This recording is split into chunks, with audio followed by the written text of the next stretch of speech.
আসসালামু আলাইকুম বন্ধুরা, আজ আপনাদেরকে সঙ্গে নিয়ে জ্যাঠা ওনার বাগানটা আমাদেরকে ঘুরে দেখাবেন। চলুন তাহলে ঘুরে ঘুরে আপনার বাগান আমরা দেখতেছি। আচ্ছা আচ্ছা, এই হলুদ গাছ লাগাইছে কে? এটা আমি গাছ আচ্ছা আমি লাগাইছি। আচ্ছা আচ্ছা, আপনি লাগাইছেন না? এখানে পানি কেন? এই গর্তে এখানে মাছ আছে, মাগুর মাছ আছে। তাই? হ্যাঁ, এখানে মাগুর মাছের ওজন 3 থেকে 4 কেজি ওজন। তাই নাকি? হ্যাঁ, এই এটা আছে এখানে এখনো? হ্যাঁ আছে। শুনছেন বন্ধুরা? হ্যাঁ, জ্যাঠা এখানে মাগুর মাছ চাষ করছে। সেই মাগুর মাছের ওজন নাকি 3 কেজি 4 কেজি। মাশাআল্লাহ মাশাআল্লাহ। আর এটা এই যে দেখতে পাচ্ছেন, এই যে জ্যাঠা এখানে গবাদি পশুর জন্য খড়গুলো সারা বছরের জন্য সংরক্ষণ করে রাখছেন। হ্যাঁ, আর এই হচ্ছে জ্যাঠার নিজের হাতে লাগানো লিচু বাগান। এই বাগানটা জ্যাঠা নিজে হাতে লাগিয়েছেন। চলেন তাহলে বাগানটা ঘুরে ঘুরে আমরা দেখি। এগুলো সব হিন্দু। এই যে জ্যাঠার বাড়ি। আচ্ছা আচ্ছা, এই যে আমাদের এই যে বাগানের বাউন্ডারির পাশের যে বাড়িগুলো দেখতে পাচ্ছেন, এগুলো মূলত ওই প্রতিবেশী হিন্দু দাদাদের বাড়ি। এরকমই প্রায় বললাম অর্ধেকের বেশি হবে আমাদের গ্রামে হিন্দু সম্প্রদায়ের। আমরা ছোটকাল থেকে সেভাবেই মিলেমিশে বড় হয়েছি। আমাদের মাঝে আজও সেই ঐক্য, সম্প্রীতি, আন্তরিকতা সবই অটুট আছে। আমরা মিলেমিশেই একই গ্রামে বসবাস করি। ইনশাল্লাহ কখনো কোনো প্রবলেম হয় নাই। মোটামুটি সব হিন্দু বাড়ি। আচ্ছা, এগুলোতে আবাদ সাবাদ হয়। এখন এইটা আমরা যে যাচ্ছি, জি, এটা কিন্তু হারিশ্বর বিল। আচ্ছা, এটাকে আঞ্চলিক ভাষায় দুলা বলে।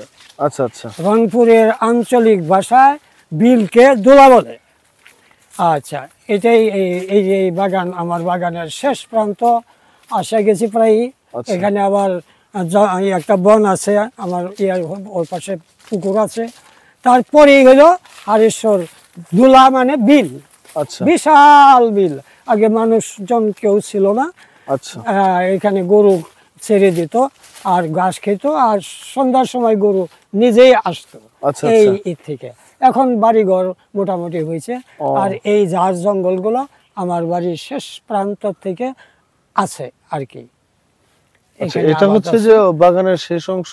হ্যাঁ, পাশের যে ধান ক্ষেত, বাঁশঝাড় বাগান, এগুলাও জ্যাঠার নিজেরই। ঠিক আছে জ্যাঠা, চলেন তাহলে বাড়ির দিকে যাওয়া যাক। হ্যাঁ হ্যাঁ হ্যাঁ, যাই।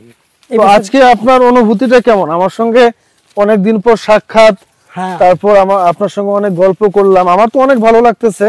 হ্যাঁ, আপনার কেমন লাগতেছে? Pleasure in the time of sorrow, ইংরেজিতে বলে। জি হ্যাঁ, অবশ্যই।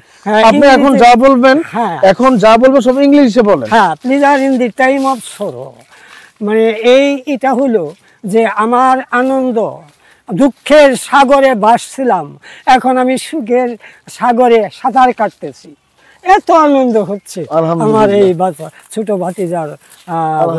ওর বাপকে আমি ছোট্টবেলা পড়াইছি। আমার পিছনে শিকারে যাইতো আর ফড়িং ধরতাম, কইতো, বলতো, ভাইজান আপনি এগুলো কি করবেন? আমি পাখিকে খাওয়াবো। বলে পাখি না মরে যায়, পাখি মরে যায়, ওটা কি খাবে? না, খাবে না, ওই অন্য পাখিকে খাওয়াবো, এইরকম বুঝাইছি তার বাপকে। তা তার ছেলের সঙ্গে আজকে আমি এইখানে বেড়াইতেছি, এখানে একটা ভিডিও করতেছি। এটা অত্যন্ত আনন্দের বিষয়। এই জ্যাঠার বাগানটাকে একবার চারধার আপনাদেরকে দেখাই। এটা মূলত লিচু বাগান। এখানে বিভিন্ন প্রজাতির লিচু গাছ আছে। এটা বিদেশি লিচু, এবং এখানে বেদানা, চায়না 3, বোম্বাই, মুজাফফরপুরি, মানে প্রত্যেকটা লিচুর জাতের গাছ এখানে আছে। এবং লিচুর সিজনে প্রচুর পরিমাণে লিচু হয়, এবং সবই উন্নত জাতের লিচু এগুলো। চলেন জ্যাঠা সামনের দিকে যান, তাহলে বাড়ির দিকে যাই আমরা। হ্যাঁ, ওনারা কে?